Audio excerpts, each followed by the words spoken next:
क्या सच में महारथी कर्ण ब्रह्मास्त्र का ज्ञान भूल गए थे? दोस्तों, अक्सर आपने टीवी सीरियल्स में देखा होगा कि कर्ण और अर्जुन युद्ध के दौरान जब महारथी कर्ण अपने ब्रह्मास्त्र का आवाहन करते हैं और वे इस ज्ञान को पूरी तरीके से भूल जाते हैं, लेकिन ऐसा नहीं है, क्योंकि महारथी कर्ण कभी भी ब्रह्मास्त्र नहीं भूले थे। आइए जानते हैं आखिर क्या हुआ जब महारथी कर्ण ने अपने ब्रह्मास्त्र का आवाहन किया और उन्होंने अर्जुन का ब्रह्मास्त्र कैसे रोका। लेकिन उससे पहले यदि आप हमारे चैनल पर नए हैं तो चैनल को सब्सक्राइब अवश्य करें। दोस्तों, ब्रह्मास्त्र की उत्पत्ति ब्रह्मदेव ने की थी। इस अस्त्र की मारक क्षमता अचूक है। इसके प्रयोग से पल भर में पूरी दुनिया का विनाश हो सकता है। महर्षि वेदव्यास लिखते हैं, जहाँ ब्रह्मास्त्र छोड़ा जाता है वहाँ 12 वर्षों तक जीव जंतु पेड़ पौधे आदि की उत्पत्ति नहीं हो पाती। रामायण काल में जहाँ ब्रह्मास्त्र विभीषण और लक्ष्मण के पास था, वही महाभारत काल में ये द्रोणाचार्य,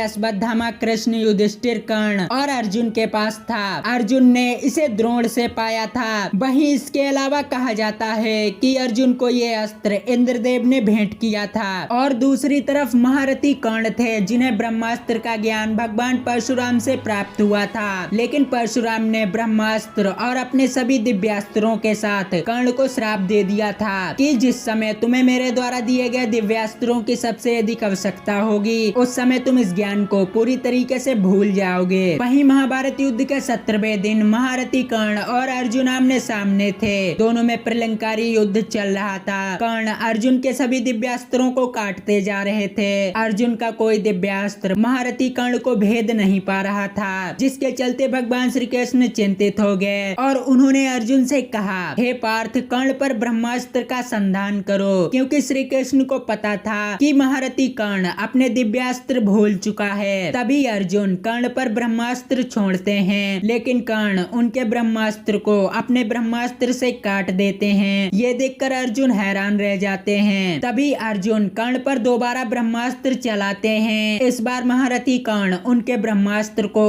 अपने साधारण बाणों से उनके धनुष में ही रोक देते हैं, क्योंकि महारथी कर्ण के पास विजयी धनुष था, जिससे चलाया गया साधारण बाण भी कई गुना अधिक शक्तिशाली होता था। दोनों में भीषण युद्ध चलता गया। युद्ध का कोई परिणाम नहीं निकल रहा था। तभी महारथी कर्ण परशुराम द्वारा दिया गया महाशक्तिशाली भार्गव अस्त्र का आवाहन करते हैं, लेकिन वे भगवान परशुराम जी के श्राप के चलते इस ज्ञान को पूरी तरीके से भूल जाते हैं और वे अपने भार्गव अस्त्र का आवाहन नहीं कर पाते। तभी कर्ण के रथ का पहिया भूमि में फंस जाता है और अर्जुन कर्ण का वध कर देते हैं। दोस्तों, इस तरह महारथी कर्ण कभी भी ब्रह्मास्त्र नहीं भूले थे, बल्कि वे जिस अस्त्र को भूले थे वो भगवान परशुराम द्वारा दिया गया भार्गव अस्त्र था। यदि वे अपने भार्गव अस्त्र का आवाहन कर लेते तो अर्जुन उनके भार्गव अस्त्र को अपने पाशुपतास्त्र से भी नहीं काट पाते। वहीं श्री कृष्ण को ये पता था, यदि कर्ण ने अपने रथ का पहिया निकाल लिया तो पांडव मिलकर भी महारथी कर्ण को परास्त नहीं कर पाएंगे। तो दोस्तों, आज की ये खास जानकारी आपको कैसी लगी हमें कमेंट में जरूर बताएं, और वीडियो पसंद आई हो तो चैनल को सब्सक्राइब करके बेल आइकन अवश्य दबाएं।